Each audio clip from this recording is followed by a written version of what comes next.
আমার কথাকে শুনে আপনারা রাগ করেন আর যাই করেন, আমাকে আপনাদের সামনেই আসতে হবে, আপনারাই আমার বৈধতা। আমি দুঃখ প্রকাশ করছি যে এই জুলাই বিপ্লবের অগ্রসৈনিক জগন্নাথ বিশ্ববিদ্যালয়ের শিক্ষার্থীদের এখনো রাজপথে থাকতে হচ্ছে। অবশ্যই এটা আমাদের ব্যর্থতা যে এখনো শিক্ষার্থীদের রাজপথ থেকে কেন দাবি আদায় করতে হয়। আমি আন্তরিকভাবেই আহ্বান জানাবো যে জগন্নাথ বিশ্ববিদ্যালয়ের প্রশাসনের দায়িত্ব ছিল তাদের শিক্ষার্থীদের এই সকল দাবি দেওয়া দ্রুত সময়ের মধ্যে বাস্তবায়ন করিয়ে নেওয়া।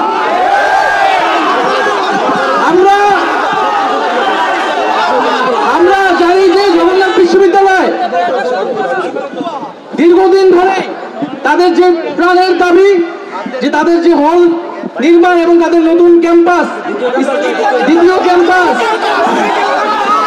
সেই ক্যাম্পাসের জন্য তারা দীর্ঘদিন ধরে কথা বলে আসছে।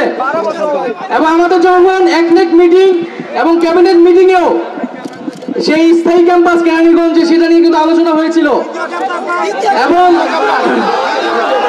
আমরা তখন কিন্তু স্পষ্টভাবে বলেছিলাম যে এটা তাদের যে সম্পূর্ণ যে নতুন জায়গা বরাদ্দ করা হয়েছিল দ্বিতীয় ক্যাম্পাসের জন্য, সেটাকে সম্পূর্ণভাবে কোনো 1 ইঞ্চি জমিও সেখান থেকে কমানো যাবে না।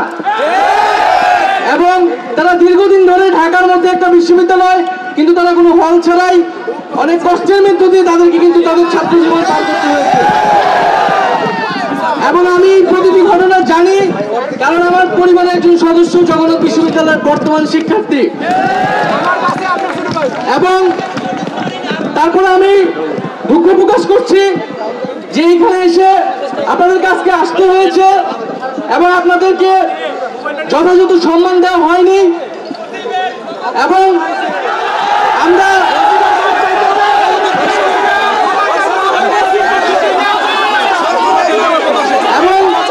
আমরা বারবারই বলেছি যে এই আমলাতন্ত্র, এই সচিবালয় যাতে ভুলে না যায় কাদের রক্তে কাদের আত্ম থেকে তারা আজকে এখানে বসেছে।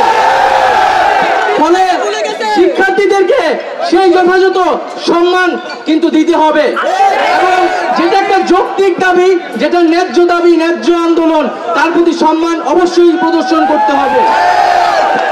প্রজাতন্ত্রের সকল কর্মচারীকে সেই সম্মান রাখতে হবে, কারণ শিক্ষার্থীরা বিশ্ববিদ্যালয়ের শিক্ষার্থীদের কোনো অযৌক্তিক দাবি নিয়ে আপনাদের কাছে কিন্তু আসে নাই, বরং তাদেরকে যে আসতে হচ্ছে, দাবিগুলো যে তারা আসার আগেই পূরণ হচ্ছে না, এটাই তো আমাদের সকলের ব্যর্থতা। তো আমরা আশা করব আপনারা এখানে আসছেন, যদিও এটা আমার সংশ্লিষ্ট মন্ত্রণালয় নয়, কিন্তু যখন আমি শুনেছি জগন্নাথ বিশ্ববিদ্যালয়ের শিক্ষার্থীরা এসেছে, আমি কিন্তু সাথে সাথে এখানে লোক পাঠিয়েছি তাদেরকে। আমার কথাকে শুনেন।